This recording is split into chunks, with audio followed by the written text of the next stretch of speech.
심장의 방, 근육 아니면 다른 구조에 문제가 생기는 것을 일컫는데요. 개용을 하지 않고 카테터를 통해서 이제 시술을 할 수 있는 타비 시술이 도입이 되었습니다.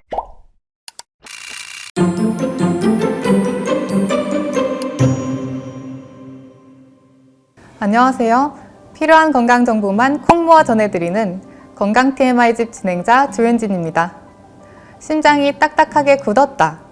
뉴스에서 한 번쯤 들어본 말이죠.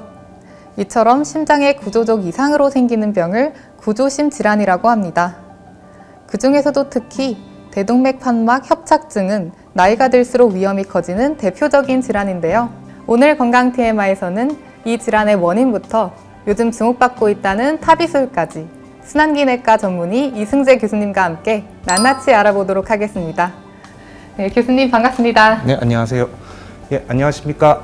강북삼성병원 순환기내과 이승재입니다. 오늘은 제가 대동맥 판막 협착증과 타비 시술에 대한 TMI를 열심히 한번 풀어보도록 하겠습니다.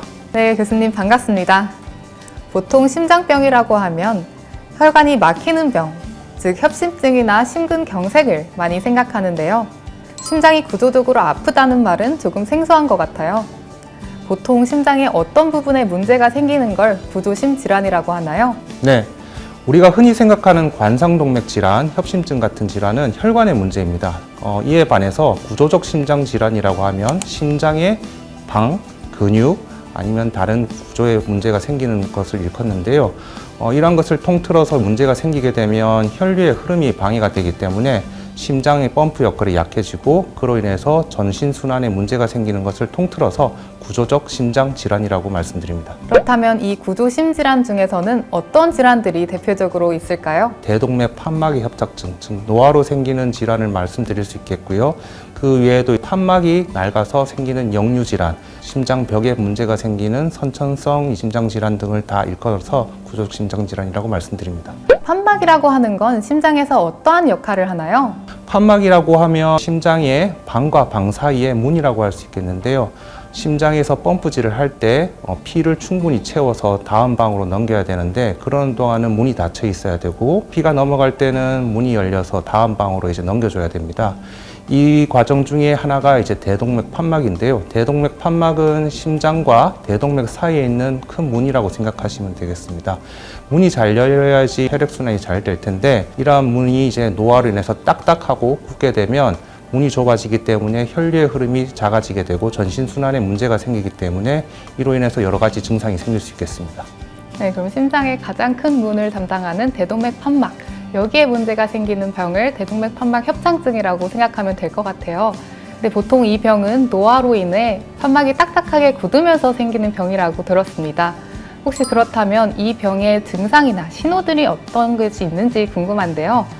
그리고 일상 속에서는 이 신호들을 어떻게 감지할 수 있는지도 궁금합니다. 여러 가지 증상이 있을 수 있겠습니다. 흔히 하는 심부전의 증상이 여러 가지 나타날 수 있는데요. 처음에 계단을 올라갈 때 이전보다 더 힘들다, 숨이 차다라는 증상이 느껴질 수가 있겠고요. 운동이나 여러 가지 활동을 할 때 예전보다 쉽게 지친다, 아니면 발목이나 여러 가지 부위들이 자주 붓는다, 그래서 신발이 꽉 끼는 경우가 많다, 아니면 누워서 주무실 때 숨이 차서 눕지 못하기 때문에 베개를 뒤에 얹고 그렇게 자야 되는 경우, 아니면 실신, 흉통, 아니면 가슴 압박, 이러한 것들이 여러 가지 증상이 나타날 수 있고, 이러한 일련들의 증상이 이제 심부전이라는 다른 질환과 조금 차이가 있기 때문에 여러 가지 진단을 통해서 최종 확진을 내리게 됩니다. 그렇다면 혹시 정기적으로 검사를 받는 게 도움이 많이 될까요? 네, 도움이 많이 됩니다. 선천적으로 대동맥 판막에 문제가 생기면 보통 한 50대부터 문제가 생기는데 이러한 경우에는 1, 2년마다 정기적으로 심장 초음파 같은 검사를 해야 되고요. 그 외에 이제 노화로 생기는 경우에는 70대부터 생기기 때문에 70대 이후부터는 증상이 조금 애매한 경우에는 심장 초음파 아니면 전문의의 진단을 통해서 이제 확진을 내릴 수 있겠습니다. 그럼 이 심장 초음파는 몇 년에 한 번씩 받아야 하는 건가요? 네, 딱히 정해진 건 없습니다. 우리가 증상이 없다면 심장 초음파를 굳이 받아야 될 이유는 없지만 대동맥 판막 같은 경우에는 고위험군 아니면 중증의 대동맥 판막의 협착증이 있을 경우에는 적게는 1개월에서 3개월마다 주기적으로 하게 되고, 증상이 없는 경우에는 6개월에서 한 12개월마다 정기적으로 심장 초음파를 해서 환자의 증상과 유무를 따진 다음에 시술을 해야 될지 수술을 해야 될지 이제 시기를 가늠해 볼 수 있겠습니다. 네, 정기적인 검사를 받아보는 게 좋을 것 같네요. 최근 뉴스에서도 타비 수술이 많이 들리고 있는데요. 가슴을 열지 않고도 판막을 바꿀 수 있다고 하던데 이게 과연 진짜일까요? 예, 사실입니다. 우리나라로 치면 2020년, 외국에서는 더 일찍 시작되었는데 예전에는 가슴을 열어서 이제 심장을 멈추고 판막을 교체하는 그런 수술이 대부분이었지만 개용을 하지 않고 카테터를 통해서 이제 시술을 할 수 있는 타비 시술이 도입이 되었습니다. 가슴을 열지 않고도 판막을 바꿀 수 있다는 이야기가 정말 혁신적으로 들리는데요. 이 타비 시술의 과정도 한번 알려주시면 감사하겠습니다. 전신 마취를 통해서 가슴을 열고 심장의 이제 대동맥 판막을 교체하는 수술과는 달리 경피적 대동맥 판막 삽입술이라고 해서 경피적, 즉 사타구니에 있는 큰 혈관이나 아니면 겨드랑이에 있는 혈관, 아니면 목에 있는 경동맥을 통해서 이제 카테터라는 긴 관을 넣어서 이제 대동맥 판막을 교체하는데요. 여기 보시다시피 인공 판막이 끼워진 카테터가 있습니다. 사타구니 같은 큰 혈관을 0.5cm 정도 절개를 한 다음에 이 카테터를 집어넣습니다. 여기서 보시면 이게 심장 구조인데 인공 판막이 여기 있습니다. 예전에 여기에는 노화된 판막이 하나 있었고 이 노화된 판막 안쪽으로 인공 판막을 진입을 시킨 다음에 풍선으로 넓히는 간단한 시술이라고 할 수 있겠습니다. 시술 시간은 한두 시간, 특별한 문제가 없으면 다음 날도 퇴원할 수 있는 아주 혁신적인 방법이라고 할 수 있겠습니다. 수술이 아니라 시술이라서 회복 기간도 그만큼 빠를 것 같은데요. 회복 과정도 한번 설명해 주세요. 수술을 하면 보통 우리는 한 달 정도 입원 기간을 생각할 수 있는데 이 타비 시술은 사실 환자 상태만 괜찮으면 다음 날도 퇴원할 수 있습니다. 보통 이제 그 전까지 기력이 좋지 않고 병 상태가 이제 위중하였기 때문에 며칠 더 입원하는 경우가 있지만 원칙적으로 이제 큰 합병증이 없다면 다음 날도 퇴원할 수 있는 게 이제 타비 시술의 장점입니다. 이제 바로 회복이 가능하다는 게 큰 장점으로 들리는데요. 그럼 모든 환자분들이 이 타비 시술이 가능한 걸까요? 그렇다고 말씀을 드릴 수는 없어요. 기계 판막은 금속으로 된 구조이기 때문에 거기에서 이제 인공 판막을 다시 넣을 수는 없습니다. 왜냐하면 금속은 딱딱하기 때문에. 하지만 조직 판막 같은 경우는 좀 유동성이 있기 때문에 거기에서 밸브인 밸브, 즉 판막 안에 다시 우리 새로운 판막을 넣어서 시술하는 그런 시술 방법도 있기 때문에 사람마다 좀 다르지만 어느 정도 이제 시술은 가능하다고 생각할 수 있겠습니다. 네, 이제 판막에 대한 얘기를 해주셨는데요. 이제 많은 분들께서 인공 판막에 대해서도 궁금해하고 계신 것 같아요.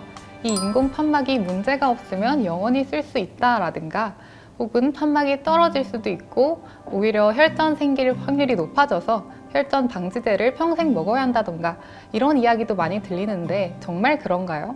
판막에 따라서 조금 다르긴 합니다. 기계 판막은 금속으로 된 구조고 이로 인해서 이제 항응고제, 이제 혈전이 생기지 않도록 쓰는 약제를 평생 써야 되는 경우가 많은데요. 하지만 반영구적으로 쓸 수 있는 장점이 있고요. 그 반면에 조직 판막이라고 해서 소나 돼지 판막으로 만든 그런 인공 판막인 경우에는 어느 정도 이제 유동성이 있어서 다른 시술도 가능하고 평생 항응고제를 복용하지 않아도 되는 장점이 있긴 하지만 이런 경우에는 한 10년 정도 유지된다고 보기 때문에 추후에 또 다른 시술을 해야 되는 아니면 수술을 해야 되는 경우가 생길 수 있겠습니다. 네, 그렇다면 과거에 기계 판막을 이식한 환자가 조직 판막으로 바꾸고 싶다라고 한다면 가슴을 다시 열어야 하는 건지 아니면 타비 시술로도 교체가 가능한 건지도 궁금합니다. 말씀드린 것처럼 기계 판막은 금속으로 된 구조입니다. 딱딱하기 때문에 새로운 걸 어떻게 넣어서 넓힐 수 있는 그런 구조가 아닙니다. 즉 그렇기 때문에 다시 그 밸브인 밸브라는 시술 같은 것을 할 수가 없고 만약에 이 금속 판막에 문제가 생기면 기계 판막에 문제가 생기면 가슴을 다시 열고 개용 수술을 해서 교체하는 수술밖에 할 수가 없습니다. 네, 그럼 오늘의 건강 TMI 집 요약합니다.